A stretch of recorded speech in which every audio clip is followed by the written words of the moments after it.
decide, and just we want to make sure you're not doing anything wrong there.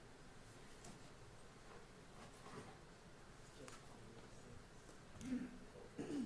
We should make sure the video does not be turned on. Okay. If you make sure that they know that for sure. But if you all the way over.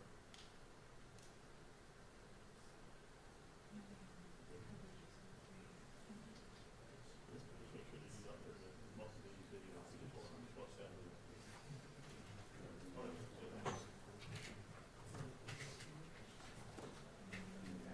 Got it. I got it. Thank you so much.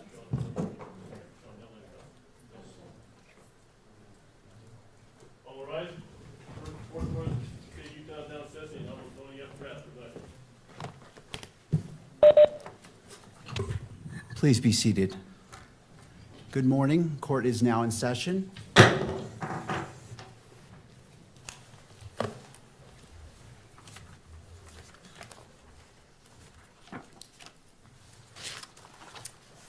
Calling the case 251403576, State of Utah versus Tyler James Robinson. Counsel, could you enter your appearances, please? Chad Grunander, Jeff Gray, Lauren Hunt, Ryan McBride, and Chris Ballard for the state, Your Honor. Good morning, counsels. Good morning, Your Honor. Kathy Nestor, Michael Burt, and Richard Novak on behalf of Mr. Robinson. Morning, Your Honor. Good morning to you all. Morning.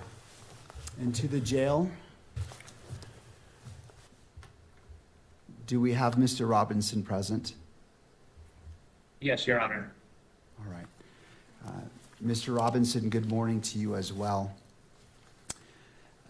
Counsel, as we begin, I have entered orders allowing the admittance of Mr. Michael Burt, Mr. Richard Novak, pro hoc vice, and appointing them along with Ms. Catherine Nestor to be Mr. Robinson's counsel. The court enters findings that the combined experience of counsel meets and exceeds the requirements of Rule 8. Counsel, do we have, what would we like to accomplish today? I have two items, Judge. I just wanted to make a record that under Rule 16 of the Utah Rules of Criminal Procedure with respect to discovery, the state is required to provide to the defense within 5 days of the defense's request the discovery that we relied on in making this charging decision. We'll be prepared to do that, so we'll look for defense counsel's request or the next day or so, and we'll provide that to the defense. Thank you. We also, for the court's information, we met this morning with the defense team briefly in our office to talk about discovery and the process, so we'll be working together. There is a substantial amount of discovery in this case, Your Honor. It's voluminous, to say the least, and we're working on a process where we can exchange information as quickly as possible and be efficient in that process. The other item I had, Your Honor, I saw that over the weekend there was a protection order, pretrial, and trial publicity order entered by Your Honor. And I just was seeking some clarification. On page 2, at the end of the first paragraph, it reads, "To that end, lawyers participating in the investigation or litigation of this case shall inform all witnesses, investigators, consultants, staff members, or other members of the prosecution or defense teams that the prohibitions contained in this order." The state were seeking some clarification with respect to the phrase "all witnesses," Your Honor. There are a number of witnesses that have yet to be identified that will likely be used in the state's case. This occurred in front of 2,000 to 3,000 students at Utah Valley University. So we're in the process of identifying those witnesses. And so those individuals are presently unknown right now. So we're looking for a little clarification from the court. And I suppose we're not going to make any arguments today, but there may be some follow-up pleadings that we may need to file. Thank you. Ms. Nestor, did you want to be heard about that issue?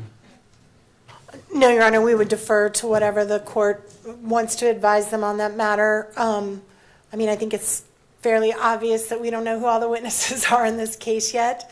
I think it's just important that if anyone is identified that they have information about this order. So I think other than that, we wouldn't weigh in on any other matter. Thank you. Well, thank you for that question. That's an important one. The court will rule that as the witnesses become known to each side, that information is conveyed to abide by this order. Obviously, there are potentially many witnesses, and so it's not the expectation that you would be able to do that up front, but as they become known, I would ask that you would inform them of this. Anything else, counsel? Nothing from the state, nothing else, Judge. Thank you. Ms. Nestor. Thank you, Your Honor. We recognize that we are here today for a waiver hearing. It is not our intent to waive a preliminary hearing in this matter. We are going to be seeking that one be set. However, based largely on what the state just referred to as far as the voluminous nature of the discovery materials, we do think it would be prudent to simply reset for another conference, another waiver hearing, a little bit down the road, where we have a better idea once we start seeing the discovery as it rolls in. I do recognize we're going to be getting that first batch in 5 days, but it's my understanding from our meeting today that there is massive amounts of digital that is going to be coming, and until we can kind of get our heads around exactly what we're dealing with and how much we need to process, it's going to be difficult for us to give you a reasonable expectation of when we will be ready to do the prelims. So we're asking today that we put that decision off, and maybe we could check in 30 to 60 days and just kind of let the court know where we're at and how much we're looking at and how much time we may need to set a preliminary hearing. Also, as far as a detention hearing, we are not asking the court to address that issue at this time. Under the statute, the issue is going to come down to the question of whether there's substantial evidence, which right now we're just not in a position at all to be able to even argue to the court. So we are probably going to ask that the court delay that decision possibly until the time of the prelim. But if it's sooner, we will ask the court for a hearing. But at this time, we are not asking the court to make any decisions on that matter. Thank you, counsel. In regards to the next hearing date, how about October 30th at 10 a.m.? That works for the state, Your Honor. Thank you. All right. That's fine for the defense, Your Honor. All right. Now, as we're at the beginning, anything further from counsel from either side? No, Your Honor. Thank you. All No, right. Your Honor, thank you. As we are at the beginning of this case, it is my intent to only speak when I'm needed or it is necessary. But today I do wish to provide guidance and expectations that you can have for this court and wish to enter an order as well. As this case moves forward, Mr. Robinson's constitutional rights will be protected at every stage. He sits before this court presumed innocent, and that presumption remains unless and until each element of every offense charged against him is proved beyond a reasonable doubt. At the same time, and as applicable, victims are entitled under our Constitution to be treated with fairness, respect, and dignity, free from harassment or abuse. Justice demands that both of these principles, the rights of the accused and the rights of victims, be honored without compromise. I remain steadfast in my oath that I made 56 days ago to support and defend the constitutions of the United States and of Utah. I will carry out my duties with fidelity, transparency, and impartiality, treating every person who appears before me with the dignity and respect they are inherently due because they are human beings. Let me be clear. I will not put my finger on the scale of justice.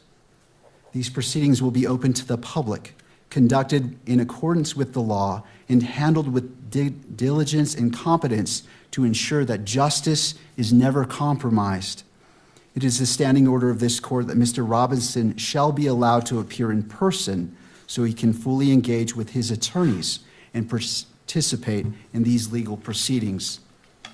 Counsel, regardless of who is watching, whether it is the nation or a single individual, we must fulfill our roles with integrity, civility, and diligence. I encourage each of you to give your very best to this case. Neither Mr. Robinson nor the people of Utah deserve anything less than the fair and impartial administration of justice. In regards to the next hearing, counsel, on that October 30th date at 10 a.m., it's the court's intent that it be in person if it be the wish of counsel for the defense for Mr. Robinson to be present. It is, Your Honor. Thank you. Thank you.